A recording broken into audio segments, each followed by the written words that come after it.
8 கோடி தமிழர்களுடைய வருங்காலத்தை பற்றி சிந்திக்க வேண்டிய, கவலைப்பட வேண்டிய நாம் திரு ரஜினிகாந்த் அவர்களுடைய போஸ்ட் ரிட்டையர்மெண்ட் லைஃப் பற்றி விவாதிக்க வேண்டியிருப்பது வேதனையானது. தன் வாழ்க்கை பற்றிய தனது முடிவுகளை எடுப்பதற்கு கூட முடியாத ஒருவரை வைத்துக் கொண்டு என்ன செய்ய போகிறோம்? நான் அரசியலுக்கு வருவது ஆண்டவன் கையில் இருக்கிறது. ஐயா, நான் அரசியலுக்கு வந்தது என் கையில் இருந்தது, நான் முடிவெடுத்தேன். ஆண்டவன் முடிவெடுக்கிறார் என்றால் நாளை இவர் முதல்வரான பிறகு யார் முடிவெடுப்பார்கள்? ஒரு நாளைக்கு நூற்றுக்கணக்கான முடிவுகளை எடுக்க வேண்டுமே. Politics is all about policy making, decision making, public administration. முடிவுகள் எடுப்பதுதான் அரசியல். இந்த நிலையில் இப்படிப்பட்ட ஒரு குழப்பவாதி, ஒரு சிந்தனையில் தெளிவில்லாதவர் இந்த அரசியலுக்கு வந்தால் தமிழகம் என்ன ஆகும்? திரு ரஜினிகாந்த் அவர்கள் அரசியலுக்கு வரக்கூடாது என்பதற்கு 2 முக்கிய காரணங்கள் சொல்கிறார்கள். ஒன்று, இவர் வேற்று இனத்தவர், வேற்று மாநிலத்தவர். ஓர் இந்தியரை மணந்து 2 குழந்தைகளை பெற்றெடுத்து இந்தி மொழியை சரளமாக பேச, எழுத, படிக்க கற்றுக்கொண்டு இந்தியாவே கதி என்று கிடக்கிற திருமதி சோனியா காந்தி அவர்களை நாம் பிரதமராக ஏற்றுக்கொள்ளவில்லை. காரணம் என்ன? இவர் வெளிநாட்டில் பிறந்தவர் என்பதற்காக. கென்யா நாட்டு கருப்பினத்தவர் ஆணுக்கும் அமெரிக்க வெள்ளை இன பெண்ணுக்கும் பிறந்தவர் பாரக் ஒபாமா.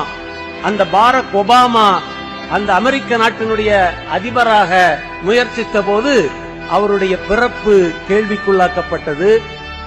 அவருடைய பிறப்பு சான்றிதழ் சந்தேகிக்கப்பட்டது. அமெரிக்கா போன்ற பல நாடுகளிலே அந்த நாட்டிலே பிறந்த ஒருவர் தான் அதிபராக முடியுமே தவிர நேச்சுரலைஸ்ட் சிட்டிசன், அந்த குடியுரிமையை பெற்றுக் கொண்டவர், வெளியே இருந்து வந்தவர் ஆட்சியை ஏற்க முடியாது. இப்படிப்பட்ட நிலையிலே இந்தியாவுல இந்திய குடியுரிமை வழங்கப்படுகிறதா, தமிழக குடியுரிமை வழங்கப்படுகிறதா? இதே கேள்வியை கர்நாடக மாநிலத்திலே உள்ள அந்த வட்டால் நாகராஜிடம் கேட்டு பாருங்கள்.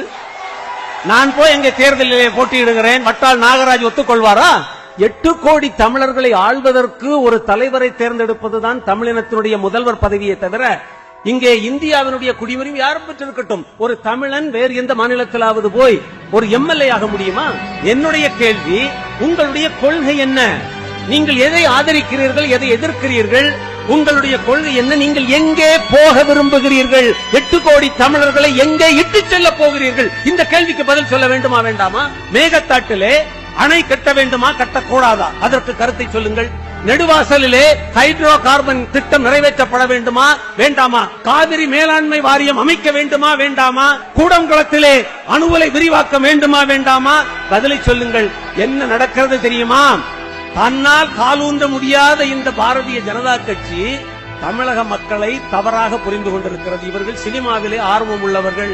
ஒரு சினிமாக்காரரை கொண்டு வந்து அவருடைய தோளிலே ஏறி நாம் பயணம் செய்து விடலாம் என்று பாரதிய ஜனதா கட்சி பாவம் இந்த அப்பாவி மனிதரை இங்கே களமிறக்குகிறார்கள். அப்படிதான் நினைச்சாங்க. தனி கட்சி ஆரம்பிச்சார் போல தெரியுது. இவருடைய தனி கட்சிக்கே நிதி கொடுப்பது பாரதிய ஜனதா கட்சி என்ற செய்தியும் வந்து கொண்டிருக்கிறது. அரசியல் சாசனப்படி யாரும் அரசியலுக்கு வரலாம், எந்த பதவிக்கு வேண்டுமானாலும் போட்டியிடலாம், எந்த மாற்று கருத்தும் கிடையாது. ஆனால் சாராய கடைகளுக்கு எதிராக எங்களுடைய தமிழ் பெண்கள் போராடி கொண்டிருக்கிறார்களே, மணல் குவாரிகளுக்கு எதிராக எங்களுடைய தமிழ் பெண்கள் போராடி கொண்டிருக்கிறார்களே, இந்த நாட்டிலே அணு தீமை வேண்டாம் என்று மீனவர்களும் பெண்களும் இளைஞர்களும் போராடி கொண்டிருக்கிறார்களே, எந்த போராட்டத்தை பற்றியாவது ஒரு வார்த்தை பேசியதுண்டா? ஏதாவது பிரச்சனையை பற்றி ஒரு நிலைப்பாடு எடுத்ததுண்டா? இப்படி உடனே வந்து எங்களுக்கு தலைவராகி விடலாம், முதல்வராகி விடலாம் என்று சொல்வதற்கு நாங்கள் என்ன அவ்வளவு அற்பத்தனமானவர்களா, இழித்தவாயர்களா, கையாலாகாதவர்களா? நாங்கள் 8 கோடி தமிழ் மக்கள் தெரியாம கேக்குறேன். அவர் போர் வரும்போது பார்க்கலாம் சொல்லி சொன்னாரு. உடனே உங்களுக்கு ஏன் அச்சா முதல்வராக போறாரு?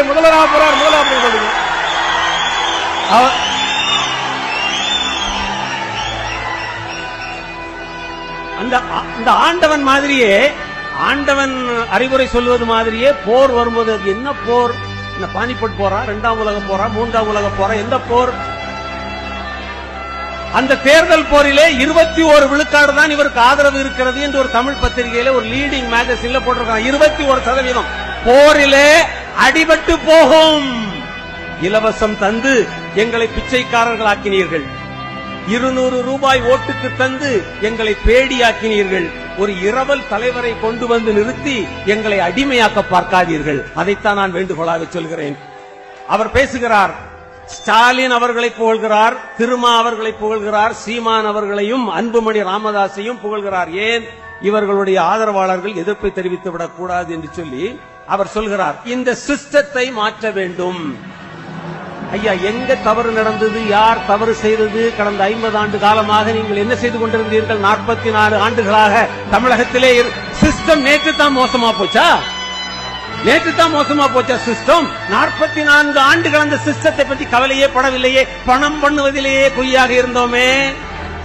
ஏன் இப்போது திடீரென சிஸ்டம் பிரச்சனையாக இருக்கிறது? நீங்கள் ஒரு புதிய விடிவை கொண்டு வரப்போகிறீர்கள், ஒத்துக்கொள்வோம்.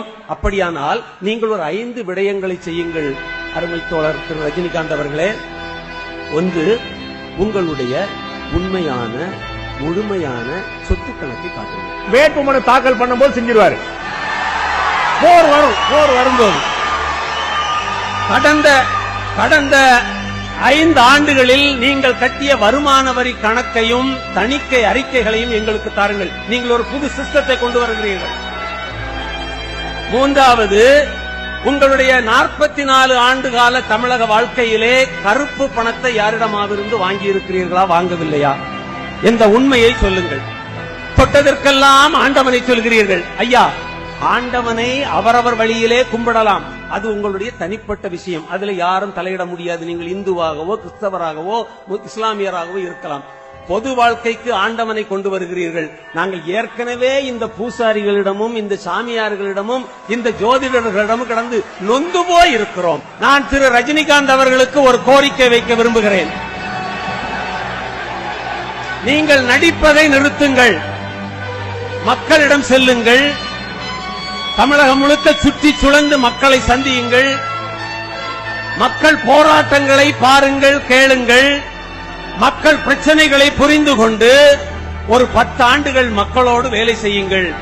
அதன் பிறகு அந்த மக்கள் போராட்டங்களை முன்னெடுத்து சிறைக்கு செல்லுங்கள். அதன் பிறகு நீங்கள் வாருங்கள். நீங்கள் எந்த இனத்தை சார்ந்தவர், எந்த மாநிலத்தை சார்ந்தவர், எந்த தொழிலை சார்ந்தவர், எங்களுக்கு எந்த பிரச்சனை இல்லை. என் மக்களோடு வேலை செய்தவன் இங்கே வந்திருக்கிறான் என்று நாங்கள் உங்களோடு வருகிறோம். நான் உங்கள் கட்சியிலே சேர்கிறேன். சினிமா பிரபலத்தை பயன்படுத்திக் கொண்டு, சினிமாவிலிருந்து பெற்ற பணபலத்தை பயன்படுத்திக் கொண்டு, உங்களை போன்ற அப்பாவி மக்கள் பலத்தை பயன்படுத்திக் கொண்டு அரசியலை கடத்தி செல்ல வராதீர்கள். நாங்கள் எதிர்ப்போம், உங்களை விட பலமாக எதிர்ப்போம். சினிமாக்காரன் காலம் முடிந்து விட்டது. 50 ஆண்டு கால அவலம் அழிந்து விட்டது. ஒரு புதிய துவக்கத்திற்காக நாங்கள் இருக்கிறோம். எங்களை எதிர் திசையில் இழுத்து போவதற்கு திரு ரஜினிகாந்த் அல்ல, அவருடைய பாபாவே வந்தாலும் நடக்காது. அடுத்ததாக திரு